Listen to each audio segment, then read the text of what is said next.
Welcome back to my channel. I am Greg Allen F1. Turkish Grand Prix just wrapping up. A wet and wild day in Istanbul that ends the same way every other Grand Prix ends, with a Lewis Hamilton victory.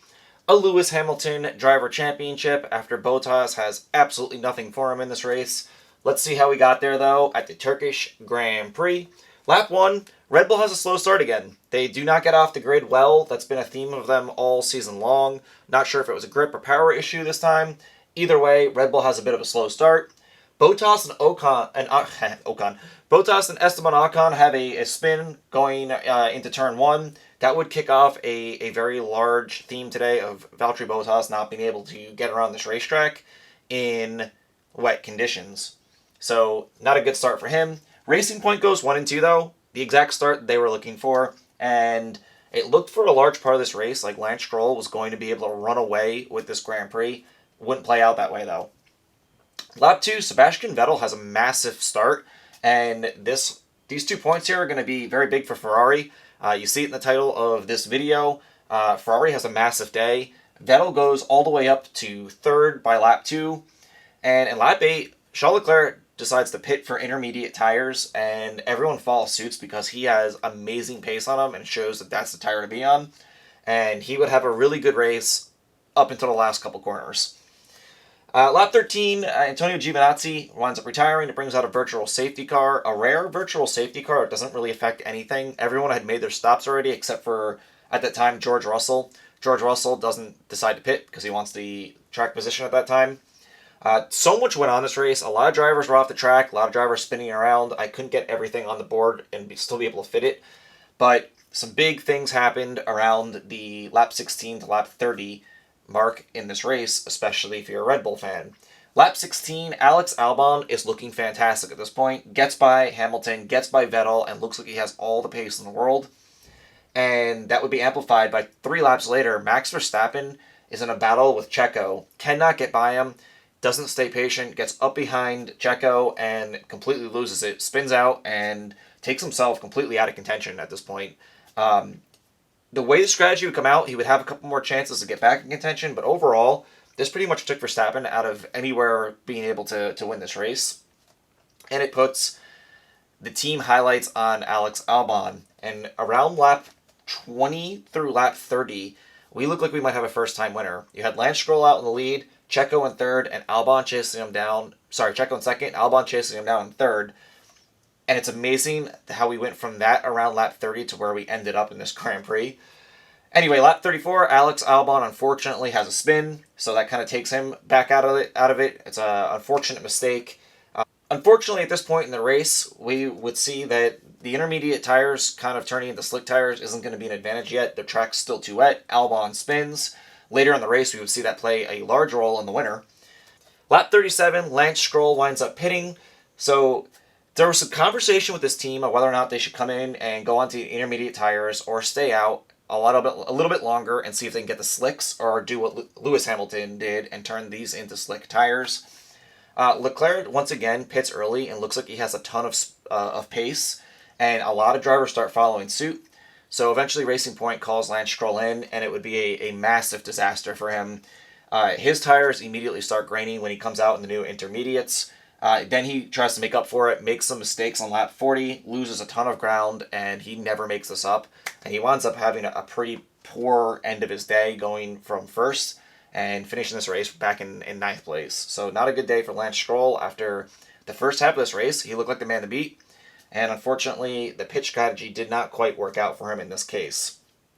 Also notable, Lewis Hamilton finds Checo and passes him very easily. DRS would be enabled, and that definitely helped him just blow right by him. So Lewis Hamilton, who looked like he was not a factor in the first half of this race, is right there and blows by Checo. But he still has to make another pit stop, right? Maybe not. Lap 52, Max Verstappen gets caught up behind the Alfa Romeo. The Alfa Romeo spins, Albon goes wide, has to slow down, and Verstappen spins again. This takes Verstappen completely out of the race at this point. So Red Bull, at times, looked like they were going to be in a prime position to win this race, maybe get a double podium. Wind up not even in the top 3, and both their drivers have a pretty subpar day due to some spins. Lap 53, Lewis Hamilton turns his intermediate tires into slicks. Basically, he runs these tires right down to where their tread become flat spotted. They essentially become slick tires, and he's flying at this point. He's put himself 24 seconds ahead of second place at one point, and after all the craziness in this weather and rain, and what was it going to rain, and spins all over the racetrack, and crazy qualifying session, we're still looking in the last 10 laps of a Grand Prix where Lewis Hamilton's up 24 seconds on second place. He can do it in the dry, he can do it in the wet weather, whether you like him or not. Lewis Hamilton just figures out how to win races all the time and win championships, and that's why he is now a 7-time Formula One champion. He overrules his team on lap 56, who wants to maybe bring him in for a safety stop. Some reports of rain coming. They thought maybe around turn 8 on the last lap it might start downpouring, which, obviously on what are essentially slick tires now would have been a problem for him. He looks at the sky and says, "No, it's going to be okay." Overrules him, stays out there, and cruises to a victory. Something about 15 minutes before Checo comes across in second. But I do want to talk about the very last 3 or 4 turns of this Grand Prix. So first of all, Checo finally gets himself in the podium this year. He's had a fantastic year for a Racing Point. And as I'm filming this, I'm watching him and Seb Vettel kind of give each other a little bit of a handshake, because that's a pretty interesting one, since both those drivers are going to wind up in the podium, and one driver is taking over for the other next year at Racing Point. But I talk about Sebastian Vettel. Charles Leclerc makes a pretty crazy move on Checo in turn 11, and it does not work, and it's a mistake that Lance Stroll made earlier in the race, twice actually, and it cost Leclerc too. Leclerc winds up finishing off the podium. Sebastian Vettel gets around him, and Sebastian Vettel, who has had this awful season with Ferrari, winds up on the podium in third place. So we get Lewis Hamilton, Checo Perez, and Sebastian Vettel. 1 year ago, probably wouldn't have been that wild of a podium, but this year, pretty crazy way to end it. The only common factor there is that Lewis Hamilton is the man to beat, the man on the top step, and the man in Formula One once again. But a pretty wild Turkish Grand Prix. Lots of other things I didn't really talk about in here. Kevin Magnussen has some weird issues. We're going to find out if Max Verstappen is going to get a penalty for going across the white line, leaving pit road. Twice, actually. They were looking at that with him. Grosjean had some issues with Nicholas Latifi, and Latifi wound up retiring from this race after contact with him. And Valtteri Bottas, I know I talked about it earlier in there. He was all over the racetrack in this Grand Prix, and really, really definitely struggled throughout the entire GP. They radioed him towards the end of the race, and they said 4 laps left, and he said, I wish it was less. So some cheeky stuff from Bottas there, but a race he'll be looking to forget. He was never even close to challenging Lewis Hamilton here and keeping him from getting a championship. And Lewis Hamilton actually winds up lapping him, and he actually almost faced penalty for ignoring the blue flags too, to let Lewis Hamilton go through. So not a good day for Bottas, but a great day for Mercedes overall. Their driver wins the 7th championship. They have the Constructors' Championship locked up.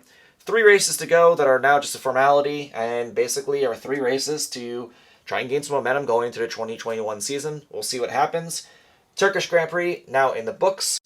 If you like this video, please consider giving me a like and subscribe. I do Formula One videos about 2 to 3 times a week, and I'd love to have you along for the ride. Thank you for watching, and I'll see you in the next video.